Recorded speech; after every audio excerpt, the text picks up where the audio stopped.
Hello my dear student, मेरे YouTube channel में आपका स्वागत है।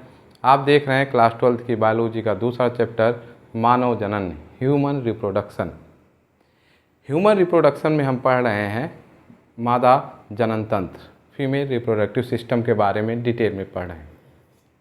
इसके पहले वीडियो में हमने समझा कि किस तरीके से गर्भाशय कार्य करता है, उसकी संरचना कैसे होती है और वह किन लेयर यानी परतों से मिलकर बना होता है, और गर्भाशय के बारे में डिटेल वीडियो हमने देखा।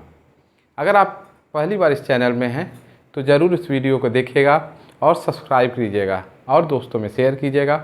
अब हम आज के टॉपिक में चलते हैं। आज हम पढ़ेंगे कि कौन से सहायक जनन अंग होते हैं। जैसे गर्भाशय होता है, उसी तरीके से और जो सहायक अंग हैं उनके बारे में हमको पढ़ना है।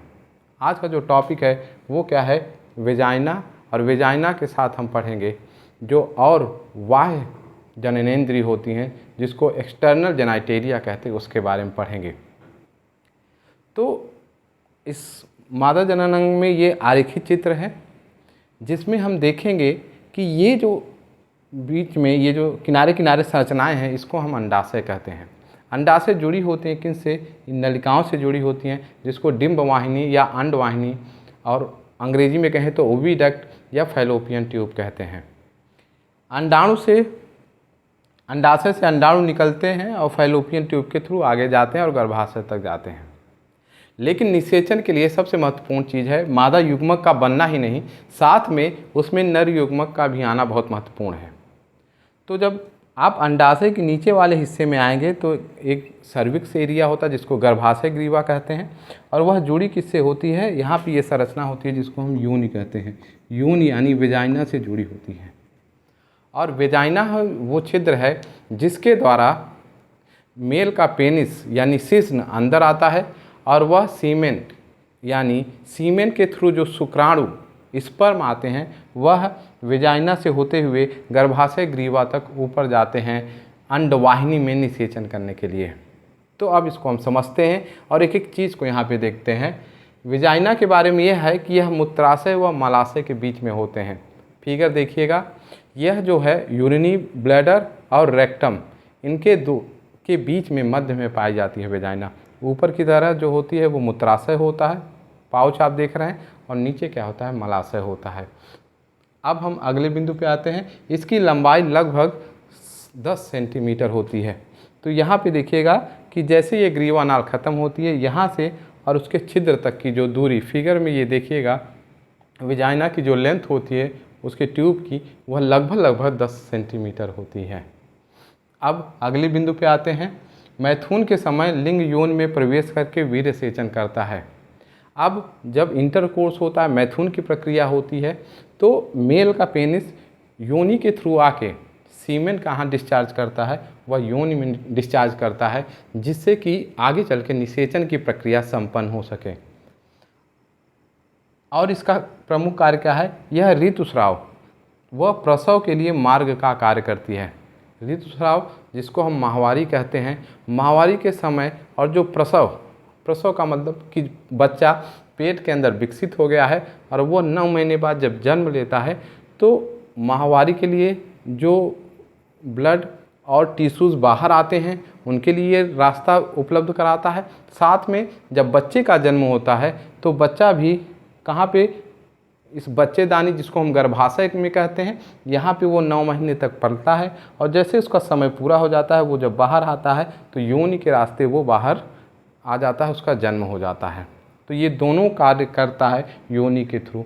और अगले बिंदु को समझते हैं। इसकी तंतुपेशी दीवार के भीतरी स्तर में श्लेष्मिक उपकला म्यूकस एपिथेलियम पाई जाती है, और कौन सी, उसको संतृप्त सल्की एपिथेलियम कहते हैं। फिगर में देखिएगा, ये संतृप्त सल्की एपिथेलियम है, और ये क्या करते हैं, यह जो वेजाइना की जो दीवार होती है वो बहुत मस्कुलर होती है, उसमें पेशी होती है, बहुत लचीली होती है, और उसमें म्यूकस स्रावित होता रहता है जिसमें एक चिपचिपा पदार्थ बना रहता है। और ये जो फिगर ये उस एपिथेलियम सेल के कोशिका का फिगर है। अब हम अगले बिंदु पे आते हैं। श्लेष्मिक कला की कोशिकाओं में ग्लाइकोजन का संग्रह होता है। अब जो वेजाइना में जो एपिथेलियल सेल्स होती हैं, जो म्यूकस सेल्स होती हैं, उनमें क्या होता है, ग्लाइकोजन का स्टोरेज होता है। और जब ग्लाइकोजन का स्टोरेज होता है तो उसी वेजाइना के म्यूकस में कुछ विशेष प्रकार के बैक्टीरिया पाए जाते हैं, जैसे यहाँ पे लैक्टोबैसिलाई। लैक्टोबैसिलाई वही बैक्टीरिया है जो कर्ड यानी दही में पाया जाता है, यह भी योनि में पाया जाता है। तो जब म्यूकस सेल्स में ग्लाइकोजन होता है तो ये क्या करते हैं, बैक्टीरिया उस ग्लाइकोजन का ब्रेकडाउन करते हैं, उसको तोड़ते हैं, और तोड़ने के बाद एक कार्बनिक एसिड यानी कार्बनिक अम्ल का निर्माण करते हैं। और जब कार्बनिक अम्ल योनि के अंदर बनता है तो जो एटमॉस्फेयर होता है वेजाइना के अंदर वो कैसा हो जाता है, अम्लीय हो जाता है। और अम्लीय होने के कारण अब इससे फ़ायदा क्या होता है कि जब वेजाइना में एटमॉस्फेयर अम्लीय हो जाता है तो उसमें जो संक्रमण इन्फेक्शन की दर, या कहें कि कवक इन्फेक्शन होने की जो दर है ये या परसेंटेज है वो बहुत कम हो जाती है। यहाँ हम देखते हैं पॉइंट को, योनि में उपस्थित जीवाणु ग्लाइकोजन को अम्ल में तोड़ देते हैं। योनि में अम्लता के कारण उसमें संक्रमण का खतरा कम हो जाता है, और जैसे ये ब्रेक डाउन होते हैं, एसिड एटमॉस्फेयर बन जाता है, तो वहाँ पे जो होता है कि इन्फेक्शन का चांसेस वेजाइना में घट जाता है। योनि छिद्र को वेजाइनल ऑरिफिस कहते हैं, और यह यौन से बाहर खुलती है। फिगर में देखिएगा, यही वेजाइनल ऑरिफिस है यानी योनि छिद्र है, इसी के द्वारा बच्चा बाहर आता है। अब हम और जो बाह्य जननेंद्रिय हैं उनको हम पढ़ते हैं एक्सटर्नल जेनाइटेलिया, यानी अब योनि से बाहर जो बाहर जनन इंद्रिय हैं उसको हम पढ़ते हैं। तो सबसे पहली चीज़ हम पढ़ते हैं जघन सेल, जिसको हम क्या कहते हैं, मोन्स प्यूबिस कहते हैं।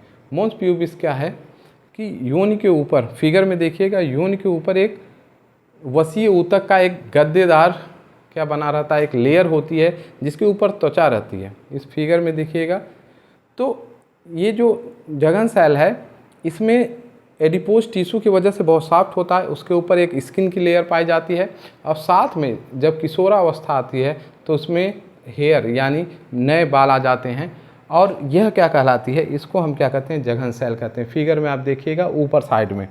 दूसरा हम बिंदु को समझते हैं बृहद प्रकोष्ठ, जिसको लेबिया मेजोरा कहते हैं। जो बृहद भगोष्ठ होता है इसको हम देखते हैं। तो देखिएगा क्या, ये जो वेजाइना के फिगर में, तो वेजाइना के फिगर में ऊपर जघन सेल से लेके और नीचे की तरफ यानी योनि के चारों तरफ एक फूली हुई संरचना पाई जाती है, और वो घेरे रहती है किसको, वेजाइना को, जिसको हम क्या कहते हैं, लेबिया मेजोरा कहते हैं। इसके बारे में हम समझते हैं, यह ऊतक का बना एक वलय होता है। वलय माने फोल्ड, एक घेरा होता है। और क्या होता है, यह जघन सेल से नीचे तक आते हैं और योनि को घेरे रहते हैं। यानी जो फिगर में देखिएगा, जो जघन सेल है उसके ऊपर से मोटी ये लेयर चल रही है, और मोटी लेयर योनि के चारों तरफ आके यह घेरे रहती है। ये माना जाता है कि जिस तरीके से पुरुष में वृषण कोष में सुरक्षित रखा जाता है, उसी तरीके से यह जो है एक तरीके से स्क्रोटम यानी वृषण कोष का काम करती हैं। अब हम बात करते हैं अगले बिंदु की, जिसको लगभगोष्ठ कहते हैं, लेबिया माइनोरा। जो लेबिया माइनोरा होता है, यह क्या होता है, ये जो बृहद भगोष्ठ होता है उसके नीचे पाई जाती है। यह थोड़ा आकार में छोटी होती है, यह भी ऊतक से बनी होती है, जोड़े में पाई जाती है, और यह भी योनि को क्या होती है, घेरे रहती है। इसको हम पॉइंट वाइज देखते हैं।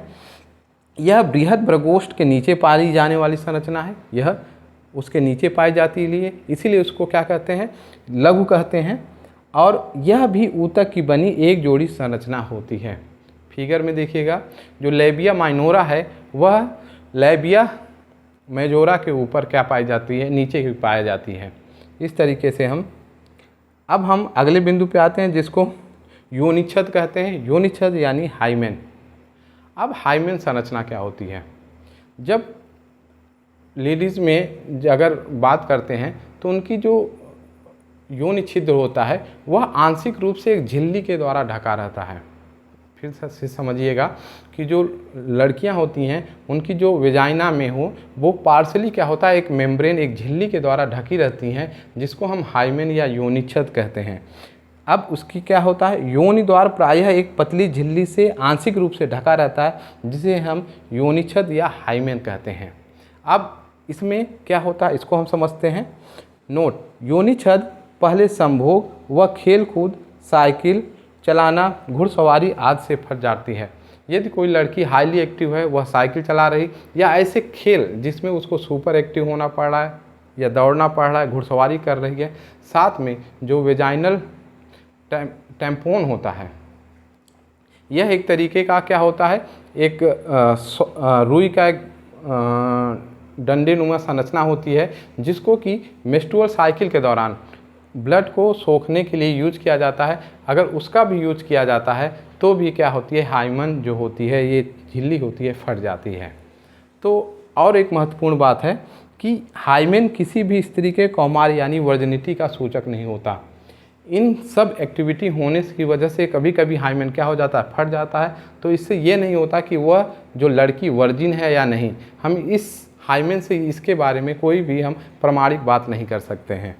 अब हम बात करते हैं आखिरी, जिसको भग सेफ या क्लाइटोरिस कहते हैं। अब क्लाइटोरिस क्या होता है इसको समझते हैं। फिगर देखिएगा, फिगर में वेजाइना के ऊपर और